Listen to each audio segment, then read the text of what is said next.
Selamat sore semuanya. Kita kembali lagi di podcast TS UHAMKA. Podcast yang first time banget nih teman-teman. Yang biasanya kalau anak TS, anak silat itu terkenalnya cuma sekedar gerakan-gerakan fisik, banting-banting atau seni-seni. Tapi kali ini kita mau ngobrol-ngobrol nih sama salah satu narasumber kita yang mungkin beberapa teman udah ada yang kenal, tapi kita akan kenalin lagi nih. Nah, podcast kali ini nih teman-teman, kita akan bahas topik-topik seputar bisa jadi yang sering dikeluhin sama mahasiswa tentang bagaimana sih Kak manajemen waktu dan berbagai topik lainnya yang pastinya menarik nih teman-teman. Nah, untuk pertama-tama mungkin gue mau perkenalkan diri dulu ya teman-teman. Gue Husnul, gue salah satu pengurus di Tapak Suci UHAMKA, dan kali ini kita akan kedatangan narasumber yang gak kalah keren, woman independent yang terkenalnya. Bisa kita sambut aja nih, ada siapa nih? Ada Nada Kencana Maheswari. Mungkin halo. Boleh. Oke, kan aku baru nyebutin nama nih. Boleh tahu dong nih Kak Nada. Ya. Dirimu tuh dari lembaga mana nih?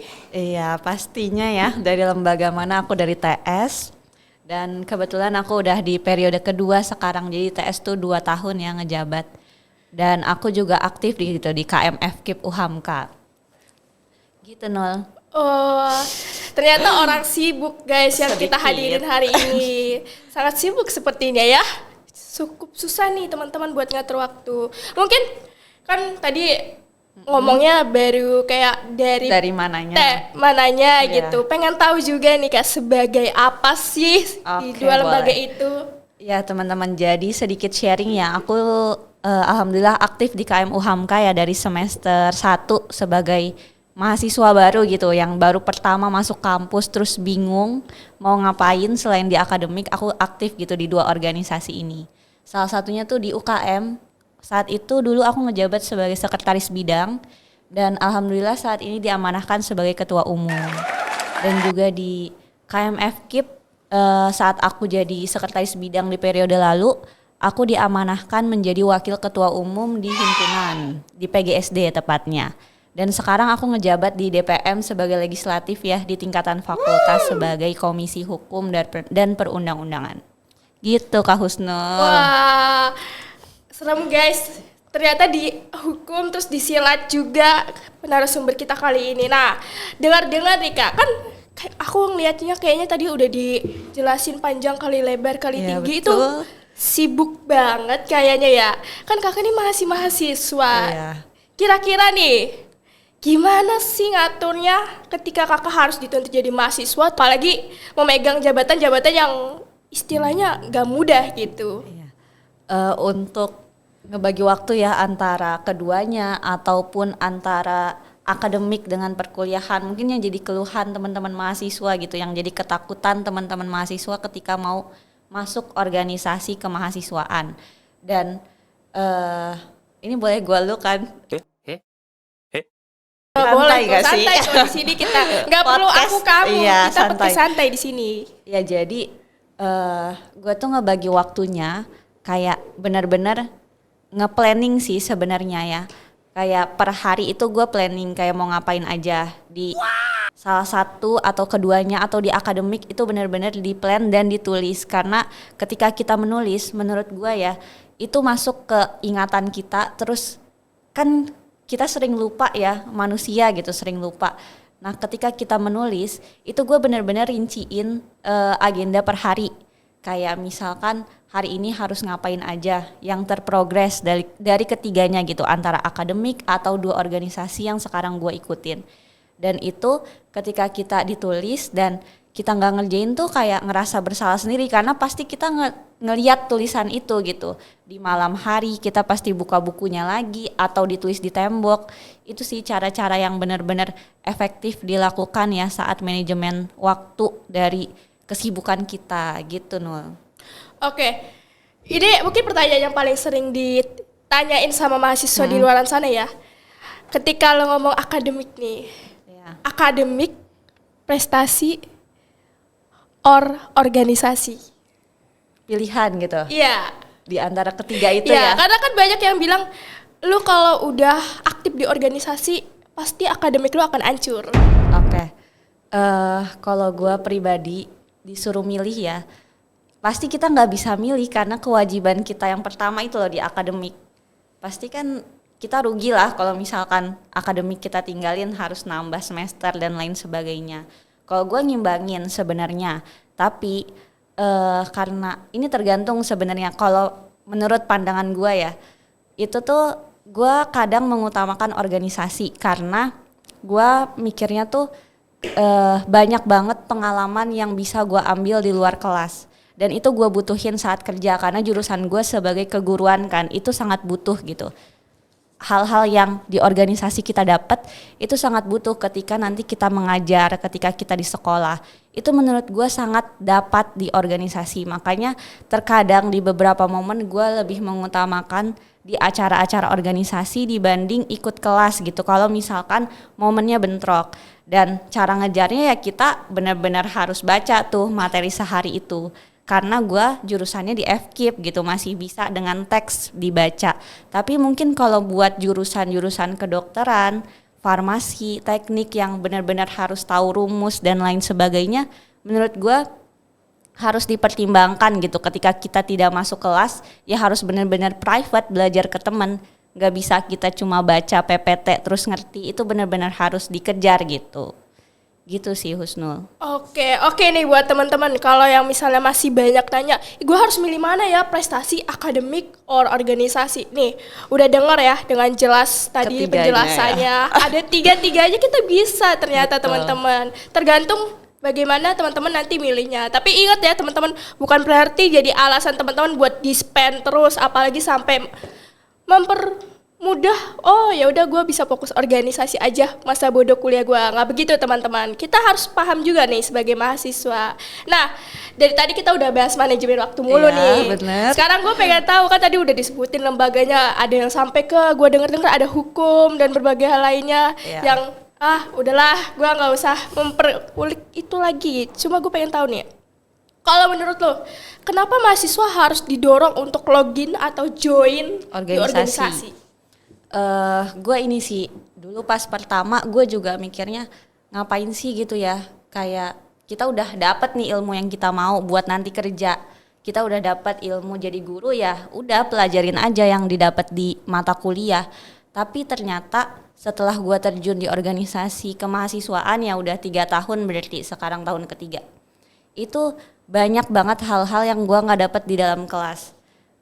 Kayak kita harus mempelajari orang-orang di sekitar kita, dan itu sangat kompleks gitu. Manusia sangat kompleks ternyata setelah kita belajar di luar kelas. Karena di dalam kelas tuh kita cuma ya sekedar kerjasama tugas gitu, dan itu nggak seberapa sama yang dilakuin di organisasi. Kita harus tolong teman kita, terus tahu teman-teman kita yang berkendala segala macam kehidupan tuh bener-bener kayak di organisasi tuh. Menurut gue ya kita kayak simulasi di kehidupan nyata nantinya gitu. Kita gimana caranya ngatur keuangan, ngatur biar semuanya berjalan kayak ngatur di kehidupan nyata gitu. Itu yang benar-benar didapetin di organisasi, dan susah didapetin di luar organisasi karena kita masih kuliah dan mempersiapkan diri untuk kerja nanti. Ya sekarang gitu, waktunya sekarang saat kita jadi mahasiswa, karena di dalam kelas tuh nggak cukup menurut gua, Nul. Gitu.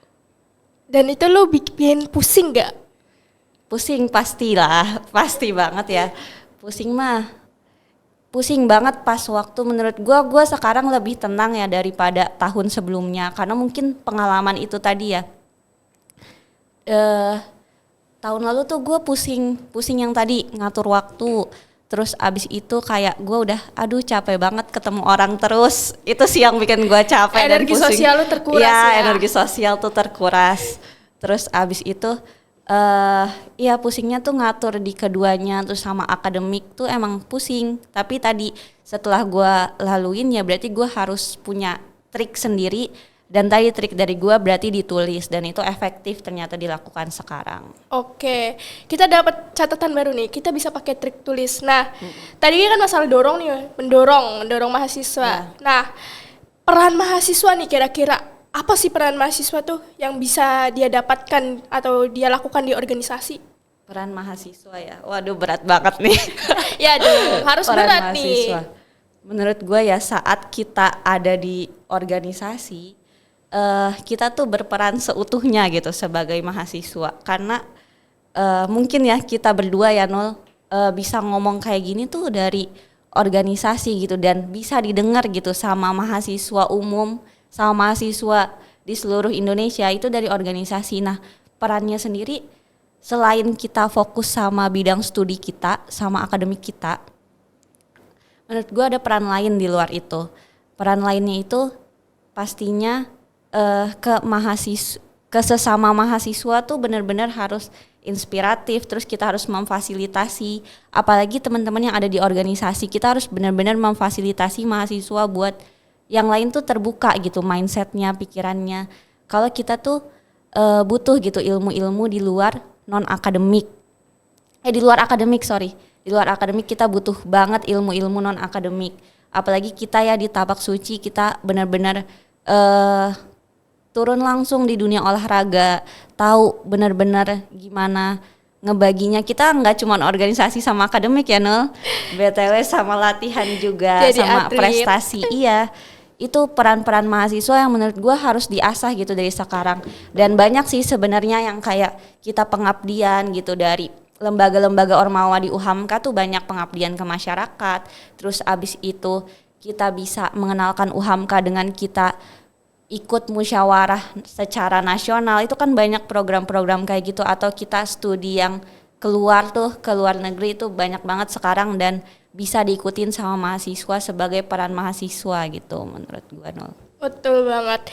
Gue juga ngerasain sih, kita capek-capek terus harus latihan fisik lagi yang Iya, pastinya betul. kalau teman-teman mikirnya enakan tidur nih, tapi ternyata teman-teman latihan fisik tuh bikin kita, lo harus ikut sih, Iya, biar tahu harus rasanya, join. harus join dulu biar tahu rasanya, karena gue nggak bisa menggambarkan kenikmatan itu.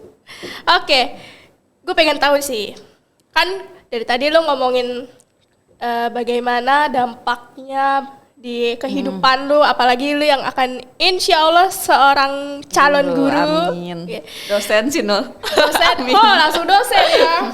Nanti gue titip anak gue ya. Iya boleh. Berapa tahun lagi, gak sekarang. Nah, pada saat lu menjabat nih, kan pasti ada tantangan-tantangan yang lu dapatkan di organisasi gitu. Tantangan apa yang lu dapatkan? Gue pengen tahu itu. Tantangan di organisasi, kalau buat diri gue sendiri gitu ya, buat diri gue sendiri pribadi, sebenarnya tantangan yang gue dapetin selain tadi ya cara manage dan lain-lain, itu tuh gue ngerasa kayak gue harus keluar dari zona nyaman. Zona nyaman ada lagunya Iya. tuh.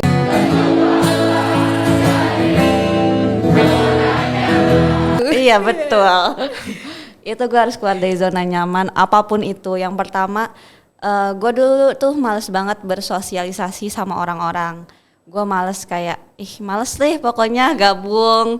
Tapi karena gue di organisasi, gue keluar dari zona nyaman itu. Tapi sebenarnya gue juga nggak nyaman gitu keluar dari zona nyaman gue gitu. Ya pastilah ada perubahan, pasti ada nggak nyamannya. Nah itu keluar dari zona nyaman dari masing-masing kita. Mungkin orang yang kadang suka males, terus abis itu pengennya di rumah aja kalau lagi libur, itu benar-benar harus keluar dari zona nyaman itu ketika kita di organisasi, karena kita pasti setiap libur kita harus nyempetin waktu buat ya ada pasti program-program kita ngejalanin apapun itu, terus harus ketemu orang-orang, harus bersosialisasi, harus public speaking. Nah itu terus banyak juga ya Nul, kita ngelihat progres orang-orang yang tadinya nggak bisa ngomong di depan umum, malu, tapi sekarang tuh bisa ngomong di depan umum, itu dari organisasi dapat banget sih. Dari yang gagu sampai yang jadi lancar. Iya benar. Contohnya gue.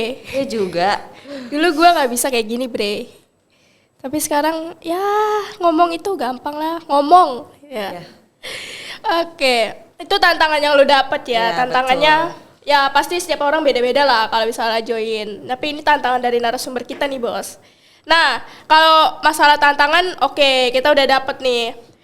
Cuma kan pasti dong, gak mungkin lo happy-happy terus di organisasi. Pasti dong. Pasti ada waktu-waktu lo kayak istighfar, ya Allah gak kuat. Benar. Ya Allah pengen nyerah. Iya. Nah, suka duka lo apa nih selama di organisasi? Suka duka gue ya. Kalau sekarang kebanyakan sukanya sih sebenarnya. Oh karena ada gua, lu Iya, suka bener. terus. Tapi di periode yang sebelumnya ya, saat gue ngejabat di Dualisme dan gue jadi wakahim sama jadi sekretaris bidang tuh emang karena baru kali ya Nul, terus gue keluar dari zona nyaman tadi baru setahun, terus abis itu tuh suka dukanya ya, dukanya paling kayak itu kadang tuh ini dihapus dulu ya. Suka dukanya saat kemarin ya gue ngerasanya tuh kayak emang tadi yang pertama tantangan tadi keluar dari zona nyaman yang membuat gue banyak perubahan pasti dari diri gue sendiri, harus banyak nge-pressure diri sendiri buat ayo berubah gitu dari segi apapun gitu yang menjadi kekurangan dan harus diperbaiki saat kita berorganisasi, karena kita ketemu banyak orang, gak cuma 1-2 orang, 3 orang, kita harus sefleksibel mungkin gitu jadi manusia saat kita di organisasi, benar-benar harus menempatkan diri sebaik mungkin sebagai sosok yang emang kita harusnya ada gitu di organisasi gitu sih Nul. Terus sukanya mah banyak banget Nul. Sukanya karena gue ngerasa apalagi di TS ya, khususnya di TS tuh kayak 2 tahun ini 3 tahun ya, hampir tahun ketiga gue di TS, berharga banget deh apapun yang gue dapetin. Kayak benar-benar gue belajar gitu di sini, gue belajar dan gue benar-benar terus pengen tahu, dan semoga ini semua teman-teman juga bisa menerapkan ya rasa ingin tahu itu, karena kita tuh di Tapak Suci banyak banget orang-orang hebat gitu. Jadi kita belajar di kuliah nggak cuma sama dosen, tapi bisa sama kakak-kakak kita, abang-abang kita. Itu benar-benar banyak banget orang-orang hebat yang menurut gue benar-benar jadi pembelajaran gitu buat gue pribadi. Oke, belajar ya intinya. Iya, betul. Intinya lo pasti akan belajar banyak hal. Jadi belajar tuh nggak harus sama guru, nggak harus sama dosen atau calon guru seperti ini. Kita bisa belajar sama siapa aja, termasuk sama ya pedagang atau siapapun teman-teman. Nah, tadi gue agak ke distrik deh, berubah di sini, berubah dari yang baik ke benar ya. Iya betul. Baik ke benar itu betul. dari yang gitu. dari yang kurang ke jadi Lebih lebih baik. baik. Itu maksudnya teman-teman. Terus yang lebih baik makin baik, bukan berubah yang jadi Ultraman atau Iya. apa. Beda ya teman-teman konteksnya. Tolong jangan berpikir yang ke yang lain-lain. Jangan salah paham ya. Nel. Jangan salah paham. Kita berubah menjadi lebih baik di sini. Nah, kan pasti ada dong perbedaan ketika lu di TS, di Tapak Suci dengan di organisasi sebelah. Oh iya. Terutama pada saat pemilihan pengurusnya. Gimana tuh? Ada intensitasnya seberapa tinggi gitu? Perubahan di mananya nih maksudnya? Ya, bukan perubahan sih, lebih Perbedaan. tepatnya perbedaan. Oh iya.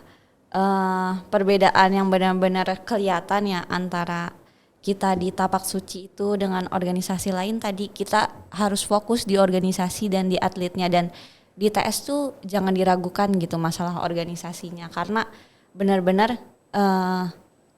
kita dapat semuanya gitu. Jadi kayak udah all in tapi di satu tempat doang, jadi enak fokus gitu.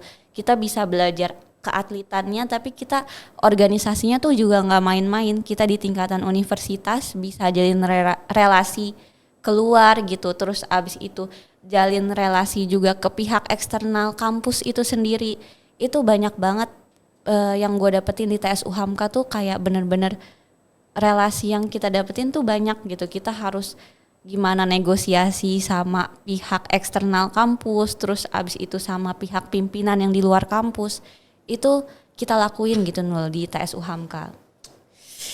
Wah, banyak banget. Nah, pasti ada pemilihan ketua dong. Iya ada pasti. Di setiap lembaga dong. Nah, kalau di TS pemilihan ketuanya gimana? Apakah lu langsung pilih tunjuk gitu? Iya, langsung Terus jadi. kalau di HIMA apakah langsung mungkin pakai balon gitu, suara terbanyak atau gimana? Itu gimana tuh pemilihan ketuanya? Pemilihan ketua tuh beda banget ya antara di KM FKIP sama di TS sama di UKM.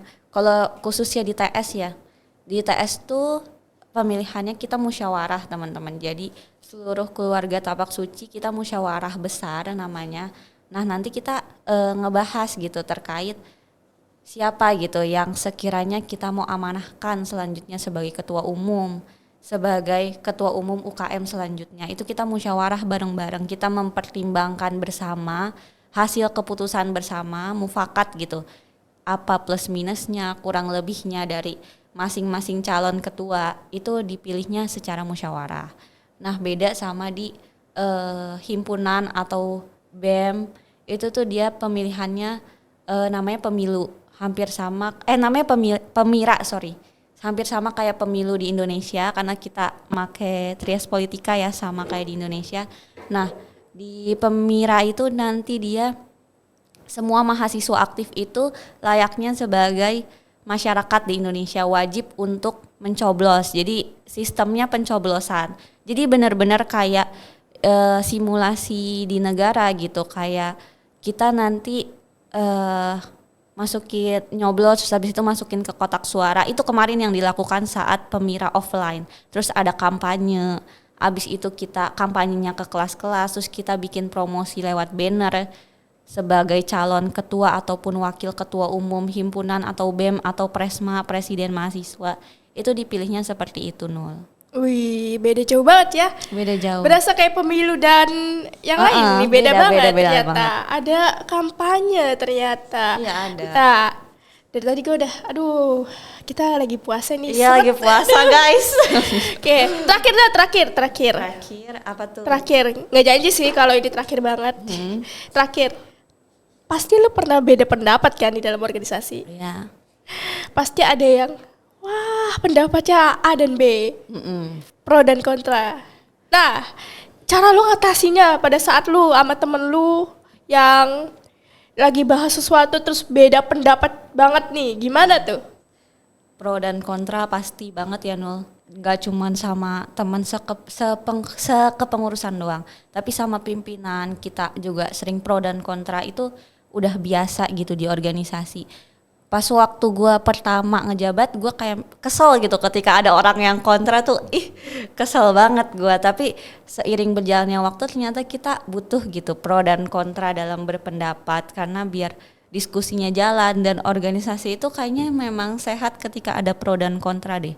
Kalau pro semua itu nggak asik teman-teman. Jadi itu pro dan kontra, perbedaan pendapat, yang ini maunya ini, nyatuin kepala yang banyak.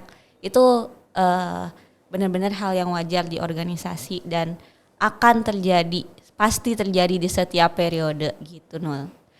Oke, dan yang pasti nggak hanya di organisasi doang ya. Pasti lu Di pada saat kehidupan. presentasi juga pasti ada lah teman-teman yang Iya, betul. tiba-tiba nanya agak aneh di luar konteks.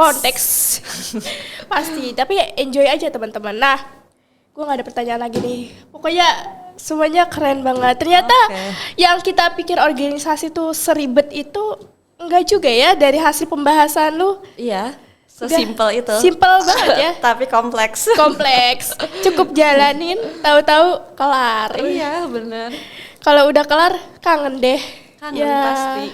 Terus abis itu ngerasa udah nggak sibuk, gimana sih, bosen. Aduh. Jadi ya mengenang masa lalu, nggak bisa move on. Oke.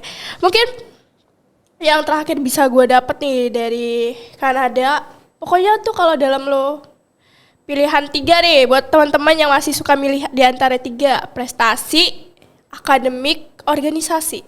Udah nggak usah pusing mikirin 3-tiganya gue harus pilih yang mana. Tapi ya lu tinggal bikin aja tuh kayak yang tadi udah dikasih contoh-contohnya. Lu bisa bikin melalui tulisan, bikin plan. Lo harus kemananya. Intinya lo mahasiswa lo boleh organisasi tapi jangan lupa dengan prestasi dan akademik lo juga. Yang kalau bahasa Inggrisnya yang keren, happy to be learning and learning to be happy. Artinya apa? Cari sendiri deh. Ya, cari sendiri ya. Cari sendiri. Mungkin itu aja dari gua. Gua mau itu dong, closing statement sedikit. Oke, dikit. Silakan. Ya, gue mau ngasih quotes yang selalu gue pakai ya saat gue mencalonkan diri sebagai wakahim sampai jadi ketua di TS. Gue selalu inget kata-katanya siapa lupa, tapi ini sejarawan. Kata-katanya itu hidup yang tidak dipertaruhkan tidak akan dimenangkan. Jadi ketika teman-teman masuk di organisasi, teman-teman pasti mempertaruhkan banyak hal, banyak waktu, banyak banget materi juga, terus abis itu tenaga, pikiran, semuanya dipertaruhkan, tapi pasti teman-teman akan memenangkan hal yang gak bisa teman-teman dapetin di luar sana gitu. Asik, keren Cukup. banget buat narasumber kita. Gua ngucapin banyak terima kasih dan makasih udah mau sharing-sharing di sini. Mungkin buat teman-teman yang pengen tahu kelanjutannya, ini kan masih first time banget nih teman-teman. Next kita bakalan ada tema-tema lain, ada konten-konten lain yang teman-teman bisa stay tune aja di YouTube Tapak Suci UHAMKA yang akan ada di bawah ini. Nanti teman-teman cari aja pokoknya Tapak Suci UHAMKA. Mungkin thank you buat Kanada udah join. Dari gua mengucapkan banyak terima kasih dan mohon maaf kalau ada salah kata. Dengan ini podcast ini berakhir. Sampai jumpa teman-teman.